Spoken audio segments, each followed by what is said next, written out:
قرآن کہتا ہے کہ جو اللہ کے نافرمان ہیں قیامت کے دن اللہ ان سے کہے گا اولم نعمرکم ما یتذکر فیہ من تذکر وجاءکم النذیر، کیا ہم نے تمہیں اتنی عمر نہیں دی تھی کہ تمہیں نصیحت حاصل ہو جاتی؟ کوئی بچپن میں ہی فوت ہو جائے معذور ہے، اللہ کہتے ہیں اتنی ایج میں نے تمہیں دی تھی جو سنبھلنے کے لیے کافی تھی، اور صرف اتنا نہیں تھا وجاءکم النذیر، تمہارے پاس ڈرانے والا بھی آتا رہا ہے۔ یہ ڈرانے والا کون ہے؟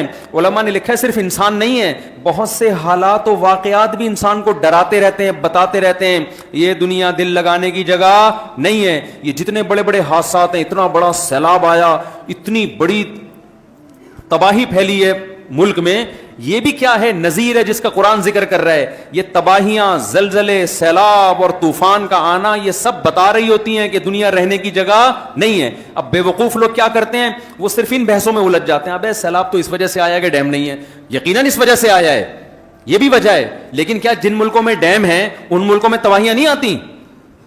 ڈیم تو بنانے چاہیے، تو شریعت کا حکم ہے کہ اسباب اختیار کرو، لیکن یہ بھی تو سوچنے کی چیز ہے کہ جو لوگ اسباب اختیار کرتے ہیں کیا ان میں تباہیاں نہیں آتی؟ ان میں کوئی دوسرے قسم کی آ جاتی ہیں۔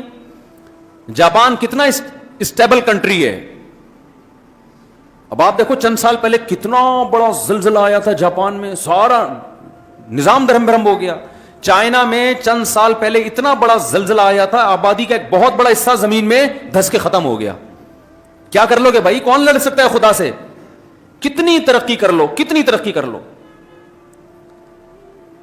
آپ نے سیلابوں کے آگے بند باندھ لیے، آپ نے زلزلہ پروف عمارتیں بنا دی۔ اب جاپان نے پتہ ہے زلزلہ پروف عمارتیں ایسی بنائی ہیں، ہمارے ایک دوست ہیں فوج میں بہت بڑے آفیسر ہیں، وہ جاپان ہو کر آئے، وہ بتا رہے تھے کہ ایسی زلزلہ پروف عمارت کے زلزلے میں عمارت پوری یوں جھکتی ہے اور پھر یوں جھکتی، ایسے لہرا رہی ہے عمارت، گر نہیں رہی۔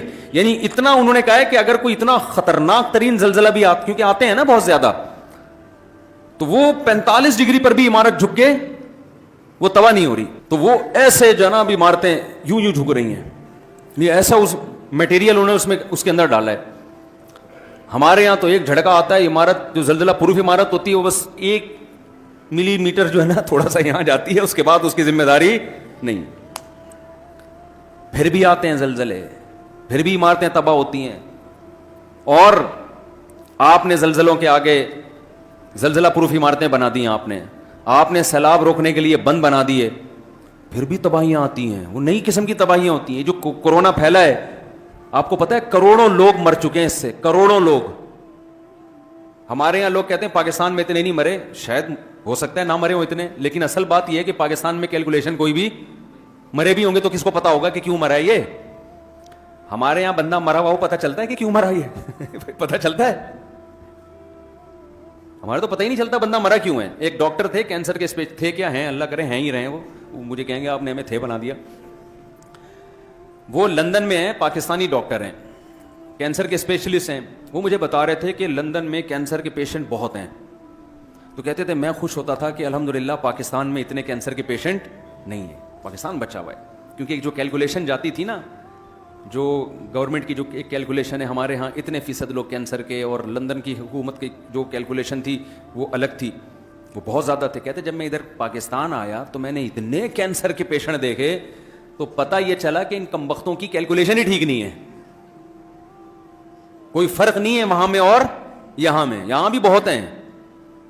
تو یہاں اتنے لوگ مرے، ہم اچھا گمان رکھتے ہیں کہ انشاءاللہ کورونا سے نہیں مرے ہوں گے، لیکن اگر مرے بھی ہوں گے تو پتہ کہاں سے چلے گا؟ ہمارے یہاں کوئی حساب کتاب تو ہے ہی نہیں۔ لیکن دنیا میں بہت تباہی پھیلی ہے کورونا سے، بہت بڑی تباہی۔